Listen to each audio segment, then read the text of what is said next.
Mas, bom, para quem estava numa caverna, talvez não tenha visto, mas para quem não estava nessa caverna, viu que a Câmara dos Deputados aprovou na noite de ontem, se eu não me engano, a PEC da blindagem, também conhecida como PEC da bandidagem. Né? Gente, sério. Que basicamente... Ainda bem que eu tô já alcoolizada, eu posso xingar todo mundo. Basicamente, assim, a gente já sabia que, assim, depois da condenação do Bolsonaro pelo STF, a gente até conversou aqui na nossa live, quando a gente falou sobre o caso, que isso não ia parar por aqui, né? Que o Congresso Nacional iria se mobilizar na direção de fazer alguma coisa para tumultuar o debate público. Aquele discurso gigantesco do Fux foi uma porta de entrada para isso, né? Total. Endossou tudo que iria acontecer mais para frente. Perfeitamente. Por mais que ele não tenha diretamente sido envolvido na votação no Congresso, esse voto contrário do Fux ali na condenação do Bolsonaro... Foi um ato político para endossar acabou tudo sendo que viria pela frente. Um ato político que fortaleceu a extrema-direita no Congresso Nacional por uma série de atos que a gente já previa que poderia acontecer. Onde pautas de extrema urgência para o povo brasileiro, dentre elas, como o meu caso específico, que falo muito de cinema, por exemplo, a regulamentação de streaming, que está há muito tempo paralisada, muito tempo sendo jogada para fora do debate, muito sendo jogada para fora de pauta, inclusive propositalmente sendo jogada para fora de pauta e tentando ser retirada, inclusive a Jandira Fegali da relação, por interesse da relatoria, e dentre muitas outras pautas importantes. Por gente, a gente está tanto tempo aí lutando atrás disso. E é isso. E a gente sabe. Jogando pra debaixo do tapete pra poder ficar com uma coisa completamente inútil, que eu acho que algo institucional não vai pra frente. Pelo menos eu preciso acreditar nisso pra que meu dia amanhã seja melhor. Entendeu?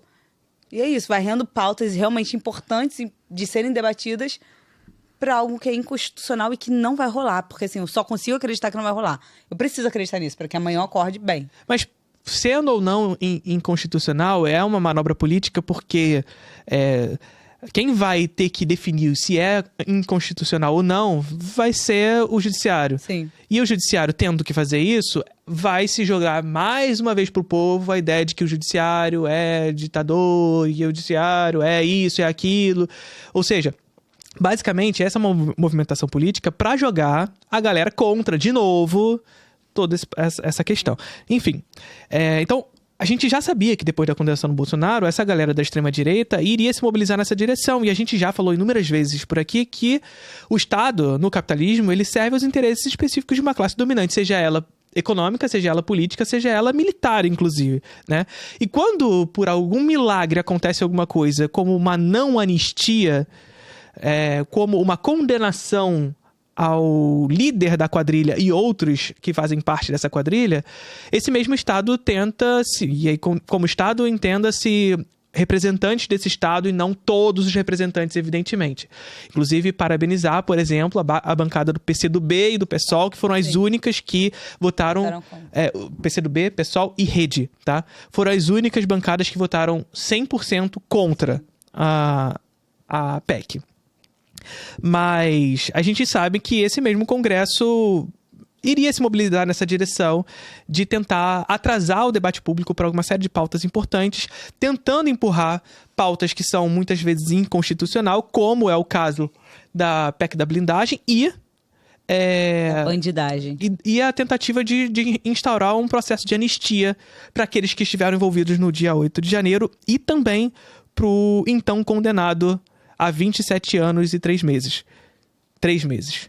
Que vale dizer, ele tá condenado. Condenado. E a tentativa é essa. A tentativa é tumultuar o debate público. A tentativa é... ganhar um pouquinho mais de tempo. A tentativa é, se por acaso for votado por anistia, fazer com que o presidente Lula tenha que se movimentar no veto, por exemplo. E eu espero que se vete, né? Isso que eu ia falar, que é uma coisa que muito me assusta, por ser uma pessoa conciliadora, como a gente estava conversando, inclusive, em casa, é uma coisa que me assusta, tá? Porque eu tenho muito medo do que vem por aí. É a velha questão dessa esquerda liberal, dessa democracia liberal, a qual o presidente Lula é envolvido diretamente, ele atua nesse âmbito da conciliação, e a conciliação ela tem os seus reveses. muitos reveses, na verdade. Dentre eles, a possibilidade de, nesse caso, e eu espero que esteja muito errado nesse sentido, e eu acho que nesse caso, eu acho que de fato vetar a possibilidade de uma possível anistia, né? Mas, enfim, a gente saber que essa PEC da blindagem, por mais que PEC da blindagem / bandidagem, apesar de esperada, a gente já sabia que esse tumultuamento iria acontecer. Previsto, e aí depois depois daquela declaração de horas e horas e horas do Fux, a gente sabia que ia endossar cada vez mais tudo que aconteceria, o que está acontecendo agora. Sim. Já era esperado. Era esperado mas esse mesmo tumultuamento. assim dói, né? Não, é esperado esse tumultuamento, só que ver o absurdo no sentido de a gente ver o limite disso, qual o limite disso tudo, né? De ver o tal o Nicolas Ferreira lá na frente. É porque, infelizmente, a gente é minoria. Então, assim, a gente tem que pensar muito bem. Não, e eles acreditam que eles são minoria. Mas é isso, o Nicolas Ferreira lá na frente, fazendo todos os videozinhos cheios de pânico, de tentativa de instalação de pânico moral e etc. Medo social que ele faz daqueles videozinhos dele, e no final das contas é isso, vota a favor da PEC da blindagem, da PEC da bandidagem, porque esse é o sujeito que tá ali para servir aos interesses específicos de uma classe dominante, aos interesses específicos de sua própria vontade, porque isso aqui é muito importante, Bruno.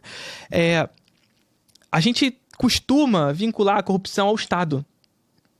A gente tem esse costume, na verdade, no âmbito social, no âmbito de senso comum, de vincular a corrupção ao Estado.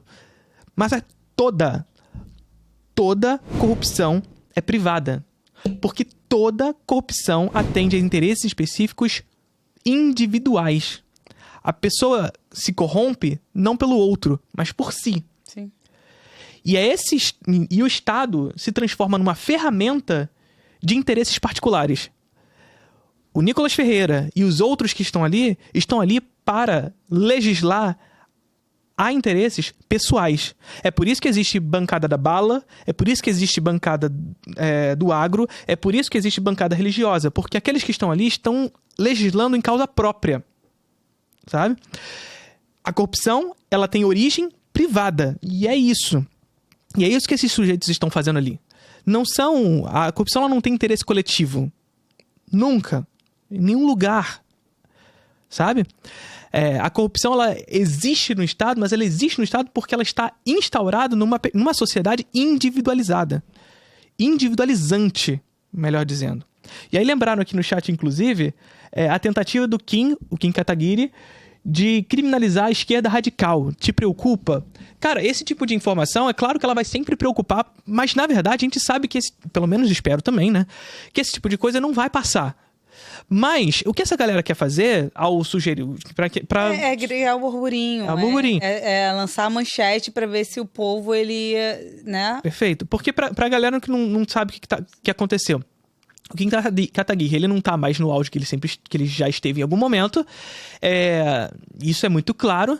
E aí agora, pra sinalizar pra um determinado grupo, ele escreve um projeto de lei pra tentar passar como pauta, criminalizando todos os grupos extremistas, dentre eles comunistas, socialistas e fascistas. Só que é esse mesmo Kim Kataguiri que estava lá naquela live com o Monark, falando que deveria existir partido nazista. Sabe? Mas agora ele tá querendo sinalizar pra uma galera, tipo assim, não pode partido fascista, não pode ter partido comunista, não pode ter partido fascista mesmo. Não pode, porque a história mostra o motivo pelo qual não pode. Não pode porque o fascismo é a extremação do processo liberal, capitalista. É a extremação de vocês, tá ligado? É Nicolas Ferreira, é Kim Kataguiri. É um projeto que criminaliza a sua própria existência, sabe? Dentro do Congresso. Basicamente isso. E a história mostra. Só que o que esse cara quer fazer, na verdade, é o burburinho pra sinalizar pra esse grupo bolsonarista. De dizer assim, olha só, eu quero criminalizar essa galera aqui.